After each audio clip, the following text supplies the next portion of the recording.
Hey, what's going on, you guys? Welcome back to the channel. My name is Mace. I'm coming to you from Canada, British Columbia, to be specific. The title of this video is Australia's Defense Chief says we need to prepare for quote-unquote war on our shores. It can, if you're in a pessimistic mood or you're thinking, I don't know, a lot of people think like the West, right? Western countries are heading towards their own demise, like, right? There's a lot of allusions to like Rome, for instance, right? Like the collapse of Rome, Sodom and Gomorrah, and all of that stuff. Like, how does a society, how does a people's come to total collapse when at the height, you know, they never thought that could happen? I'm actually reading a pretty interesting book right now by Jared Diamond called Collapse, and it's about the entire book. The premise is it's all about societies throughout history that have been at the height of their game, like really prosperous, citizens happy, you know, economically everything's going great, but then, you know, they make some decisions which eventually lead to their demise. You know, I don't know if we can make a corollary to now and what's going on in the West, but it's interesting anyways. I do find this very recent in the last week or so, Trump versus Musk. And Elon Musk, what a joke. Like, this guy, he buddies up to Trump, and now he you know, he's going to war against Trump, I guess. I don't know. But he put out a tweet saying that Trump's in the Epstein files and that's why they're not released. But let's not get it twisted. All of these billionaires are trash.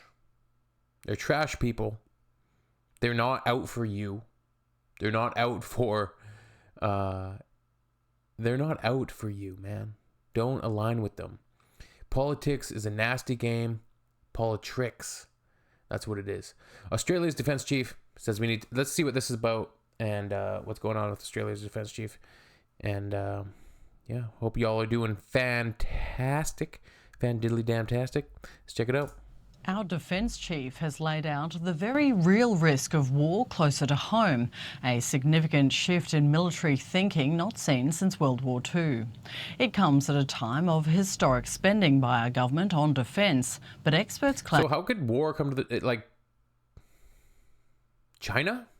Or, like, I'm curious. It might not be enough. In this lucky country, war has often felt far, far away, but perhaps not for much longer. We're having to reconsider Australia as a homeland from which we will conduct combat operations. A pointed remark from our defence chief that surprised even industry experts in the room. I haven't heard that message from such a senior government official previously. But times have changed. Our strategic warning period, that is the period a country has to prepare for war, was once 10 years. Now it's virtually nothing. I think we were lucky when the Chinese Navy came to pay us an uninvited visit recently, in that we were able to monitor and track that task force. But it was really more by luck than good judgment. And the pressure on our government to increase defence spending is growing, with calls from the US, backed by our Strategic Policy Institute, as our other allies take action. We'll build a fighting force that is more integrated, more ready, more lethal than ever. We get pushed and pulled in both directions when it comes to defence spending, and our job is to try and make the right decisions for the right reasons. Including how it's spent, but that isn't black and white either, in an ever-evolving landscape. In Ukraine, the cycle is somewhere up to 12 weeks before tech investments becomes irrelevant because of counter strategies. Preparing, however, is about more than just our military might. We're talking about ultimately the resilience of a society and a nation. As the world enters a dangerous and unpredictable new phase. Tallulah Thompson for 10 News First. So a lot of interesting stuff there. You know, they mentioned the unpredictability of the future and the need for countries, regardless of, you know, where you're at, but the need for countries to be prepared, you know, when it comes to defense. Like even Canada, like we need to be prepared. Like what is our strategies and what is our, say, draft policy? If we need soldiers quickly, what are we going to do?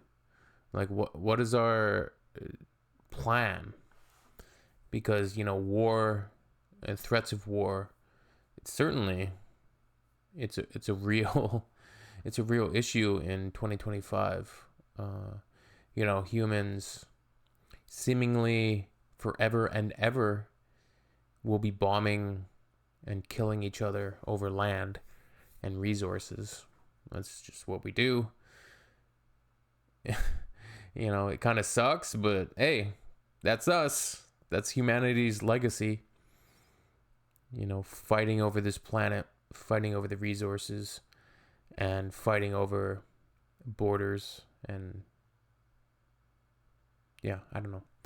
It's crazy, but it's a real threat, and there needs to be actually concrete plans in place when it comes to this stuff. Because, hey, if you're getting invaded, or if a country declares war on you, you know, a hostile country is coming after you for your resources, etc., got to be ready.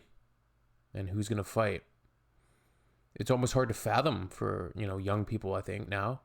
I'm still a young person, I would say, but, you know, going into your 40s, it's like, okay, who's going to fight if we do have a war?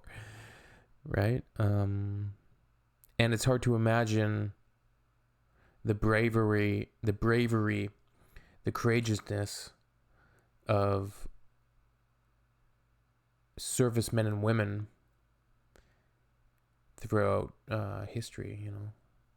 Anzac Day, Remembrance Day, all of those things, so crucial, so important. But yeah, all right. See you all soon. Next one. Peace.